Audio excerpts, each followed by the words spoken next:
Like, oh, it's in the 50s. Why wouldn't it have like 50s music? I'll tell you why, because that music sucks. Okay, 50s music is lame, dude.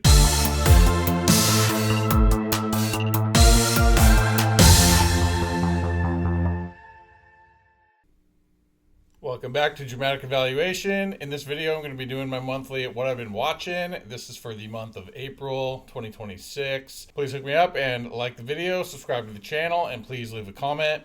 And if you think I'm wearing pants right now, get real. Okay? All right, let's get right into it.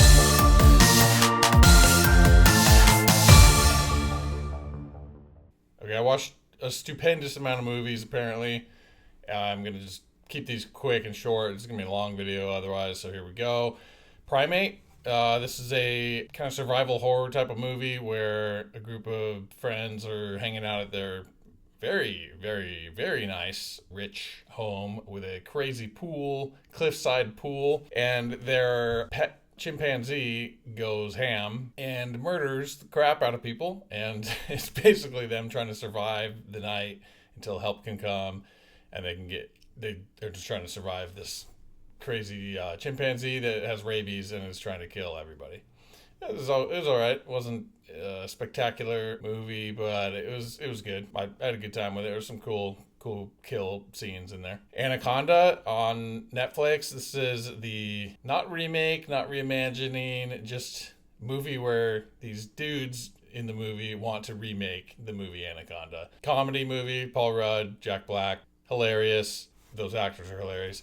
But the movie was pretty funny and pretty good. Honestly, I had a good time with it. It was entertaining and it got the job done for what it was trying to do. And had a couple good cameos in there that are pretty obvious probably who they are. And yeah, I recommend that one if you like comedies. And I'm sweating profusely already, so I'm going to take this off before I die. Pretty Lethal on Prime. This was pretty sweet. This was a kind of horror, I guess, survival action movie where this group of ballerinas off to this competition or this performance or whatever, and their car breaks down. They have to stay at this like hotel, and all heck breaks loose, and they have to fight to survive, and they're fighting a bunch of dudes. It's a little absurd. They definitely use the ballet dancing like in their fighting to a comical degree, and I don't think it's supposed to be funny. It's it's just silly how they're like dancing and kicking people in the throat with their dance moves. It's a little insane. Also, they're tiny little girls. They're like teenagers.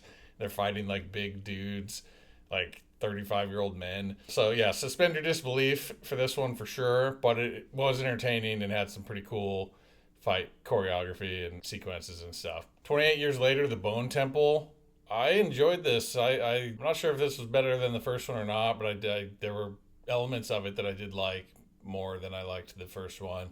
And it sets up the third one in a very cool way, and I'm very excited for the third one. I don't want to spoil why that is or what they do at the end, but yeah, this is cool. Some interesting stuff with music that they did in this with Ray Fiennes' character, and yeah, this definitely recommend this if you saw the first one. Definitely check this one out. Cold Storage. This is a movie with Steve from Stranger Things. Love that dude. Love the character. Love the actor. And a girl from Barbarian. I don't know her name. Sorry, but she's great. And then Liam Neeson. And this is like a kind of comedy horror, I would say. It's definitely a horror movie, but it's just kind of doesn't take itself super seriously. There's definitely horror and serious stuff, but it's with a comedic tone for sure throughout the movie. And this was good. I enjoyed this. This was a fun, entertaining movie. If you like that kind of vibe of a kind of comedy type horror movie, I think you'll enjoy this one. If you like Steve from Stranger Things, definitely you'll enjoy this, I think. So yeah, I had a good time with it. Whistle. I loved this movie. This is Daphne Keane and some other, I guess, teenagers in high school come upon this whistle that when you blow it, anyone who's looking around in the area and hears it, essentially it's Final Destination status, where now that group of kids is all like death is coming for them, and they're going to just die in these random crazy ways where death gets them, you know? Very similar to Final Destination in that way. And I really liked this movie. I thought it was really good. I liked what they did with like music in the movie. There was a good kind of soundtrack or score in the movie, and the acting was fine and good. The story was good. It was just an entertaining horror movie that I definitely would recommend. Me and Nick and Alice, surprisingly pretty good. This is a kind of comedy action thriller, and pretty heavy on the comedy side of that, and pretty funny, pretty good, entertaining. You're kind of engaged, wondering what's going on, because they do a thing with, I guess, time travel, sort of. So there's like two of Vince Vaughn's character in the movie, and so in the beginning you're kind of like, what the heck is going on, and then you pretty quickly figure out, or they explain what's going on, and then you're kind of in for the ride of what they're trying to do, trying to right the wrongs of something that happened through kind of time travel, I guess.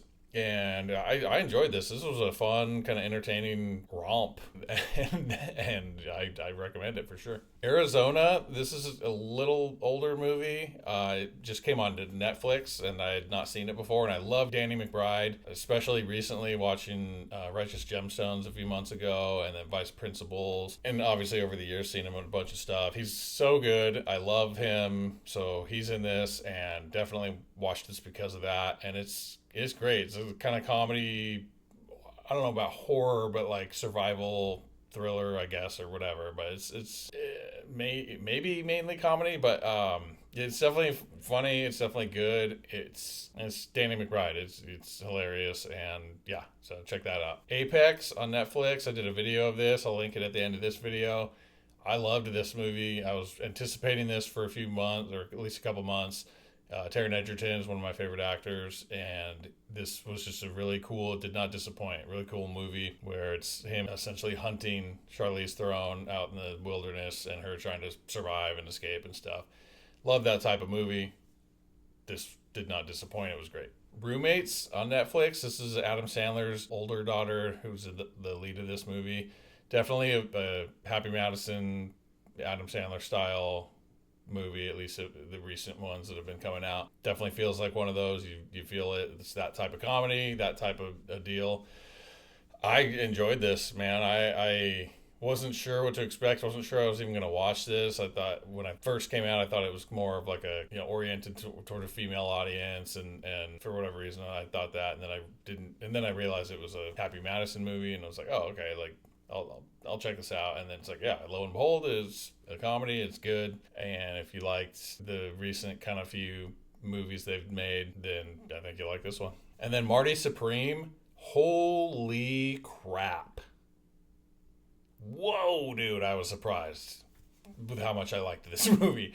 Spoiler alert on that. This movie was so good. And first of all, Timothée Chalamet. He kills it. I love him. He's such a good actor. He's so watchable. It's just, I'm gonna love everything that he's in. But this movie, like, one of the biggest things for me in this is their choice. You gotta say strange choice, but choice that I love that they made, and wish all movies would do this now, is having a period piece, like it's a movie set in the 50s, but using like 80s music, like actual songs, like 80s songs, and then also just the score having that synth 80s kind of vibe to it. It makes no sense to do, right? Like, oh, it's in the 50s. Why wouldn't it have like 50s music? I'll tell you why, because that music sucks. Okay, 50s music is lame, dude. It's a dumb sound. I hate it. It's not for me. If you like it, cool, but not for me. So let's put the awesomest music, 80s, in there. And it just... this movie, I really am curious. Like, I don't think this movie would be half as good as it is if you took all the music out and replaced all the music with like 50s or just lame music. The music in this movie, like, halfway makes the movie for me. The rest of it is the writing, everything that's happening in the story, and then obviously the acting. But dang, this movie really surprised me. I was not expecting this to be what it was, and I couldn't recommend this movie more. It was very, very good. All right, and we'll move on to shows. So I did a video on Paradise. Watched Paradise seasons 1 and 2. I'm already linking that other video in this one, so I'm not going to link this one, but check that out if you haven't seen my review of Paradise. Good show. It started going off the rails a little bit toward the end there with the kind of conceptual stuff that they're working with. And I am very stoked for season 3, but also I just really hope they don't ruin it and they do what they're trying to do well and have it make sense, because from season 1 to the end of season 2, it's just such a drastic change and different. It becomes something that it never was in the beginning of the show. But they do a good job with the mysteries and keeping you engaged and wanting to see what happens next. So I enjoyed that show for sure. Finished up Reacher season 3. I enjoyed season 3. I think probably definitely better than 2. Possibly better than 1. I liked Reacher season 3. It was a good one for whatever reason. Just the setting, the story, the new characters. That's the thing I don't like about that show, is it's just like new characters and new everything every season. There's almost no continuation from the previous seasons, which is not something I typically like. So, but for what it is, like season 3 was good. I enjoyed it. I had a good time with it. Seasons 1 and 2 is kind of like a horror anthology show. I'm not sure if they're going to continue with the season 3. Season 2 wrapped up like in 2024. But season 1, it was okay, but it was a little over the top and off the rails and convoluted and weird with the kind of supernatural stuff in it. Season 2, I enjoyed a lot more. They did start to go off the rails with the supernatural stuff at the very end of it, which is a little whatever, but it was almost just kind of like mostly like a serial killer story set in the 90s for much of season 2, and I enjoyed that quite a bit, and I thought they did a good job, and I'd recommend that show for sure. I'd probably just recommend watching season 2 and not even 1. There's one little moment at the end where you're like, oh, it ties into season 1, but for the most part, it's anthology. It's a separate story. And then Love and Death, highly recommend. I think it was an HBO show. It was on Netflix. I watched it on there. Excellent actors. I watched this because of Jesse Plemons and Elizabeth Olsen. Love both of them. They're excellent actors. There's other great actors in the show as well. Tom Pelphrey, Kristen Ritter. The list goes on. There's more. But I wanted to check this out because it was kind of like based on a true story. 2 people have an affair, and then it leads to a murder or just someone being killed. It was very good. What it became and what it dealt with, like it makes you think, like, because this is a true story and this happened, I guess. And so half of it is kind of the affair and then the killing, and then the other half of it is the trial and aftermath of like what's going to happen now as a result of this person that's been killed. And it's pretty interesting. Like it totally swayed me. Like at first I thought one thing, and then as I'm watching through, I'm like thinking about it. I'm like, oh yeah, like I'm dancing around. This is not spoiling it, so I can't really go into detail and explain what I'm trying to say, but like it definitely just was very intriguing, very interesting story and outcome at the end of the story, and definitely makes you think. And there's probably people on one side of the fence and the other that could argue with each other about this trial and situation and what they think should have happened. But I thought this was really good. The actors, Elizabeth Olsen kills it in this. She is so good at every role, but at this role in particular, I couldn't recommend this one more. Very good. It's a limited series, 7 episodes, and then it's over. Yeah, highly recommend that. And that's about it. I watched a bunch of other stuff. Honestly, I've skipped over quite a bit because this video would go on forever if I went through all of them, and most of the rest of them were kind of just average and didn't really have much to say about them anyway. So thanks for watching. Please like the video, subscribe to the channel, please leave a comment, let me know if you saw any of these or if there's anything you'd recommend me check out next month in May. Stay tuned. Until next time,